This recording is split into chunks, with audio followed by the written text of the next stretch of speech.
Hello friends, தேங்காய் பால் எடுத்து வச்சுருக்கேன். தாளிக்கிறதுக்கு பட்டை, கிராம்பு, ஸ்டார் அனீஸ், மராத்தி மொக்கு, பிரிஞ்சி இலை. இன்றைக்கி சோம்பும் போடலை, ஏலக்காவும் போடலை. 3 பெரிய வெங்காயம், 3 medium size carrot, 3 medium size தக்காளி, ஒரு பச்சை மிளகாய், புதினா கொஞ்சம் எடுத்து வச்சுருந்தேன். கொத்தமல்லியும் போடலை. தண்ணியில் சாப்பாட்டு அரிசியை தான் ஊற போட்டிருக்கேன். மிளகாத்தூள், உப்பு, மஞ்சத்தூள் எடுத்து வச்சுருக்கேன். இன்றைக்கி தாளிக்கிறதுக்கு சோம்பு, ஏலக்காவும் போடலை. ஒரு குக்கரில் எண்ணெய் விட்டுட்டு ஃபஸ்ட்டு வெங்காயம், பச்சை மிளகாய், புதினாவை போட்டு நல்லா வதக்கிக்கலாம்.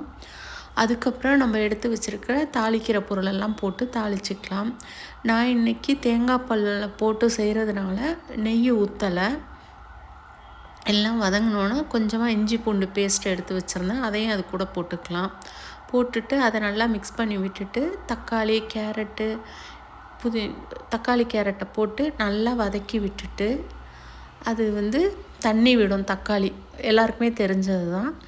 அது நல்லா மிக்ஸ் பண்ணி வச்சுட்டு மிளகாத்தூள், உப்பு, மஞ்சத்தூள் போட்டுட்டு நான் தேங்காய் பால் 1 டம்ளரும் நார்மல் தண்ணி 1 டம்ளரும் எடுத்திருந்தேன். நாங்கள் யூஸ் பண்ணுற புழுங்கல் அரிசிக்கு 1க்கு 2 தண்ணி தான். அதனால் நான் அந்த அளவு எடுத்திருந்தேன். சாப்பாட்டு அரிசி தான் எடுத்திருந்தேன். நீங்கள் எவ்வளோ யூஸ் பண்ணுறீங்களோ அதை யூஸ் பண்ணிக்கலாம். இதில் பிரியாணி அரிசியில் செஞ்சாலும் நல்லாயிருக்கும், சீரக சம்பாவில் செஞ்சாலும் நல்லாயிருக்கும்.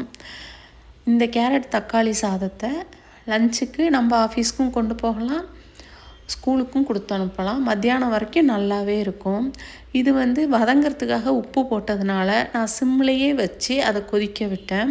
தேங்காய் பால் ஊற்றிருக்கோங்கிறதுனால சிம்லேயே வச்சு நல்லா கொதிக்க விட்டுட்டு அதுக்கப்புறம் அரிசியை வடிகட்டி வச்சுருந்தேன். அதையும் அது கூடவே போட்டு நல்லா ஜென்டிலாக மிக்ஸ் பண்ணி விட்டுட்டு ஒரு கொதி வந்தோடனே மூடி வச்சு 2 விசில் விட்டு எடுத்துக்கிட்டேன்.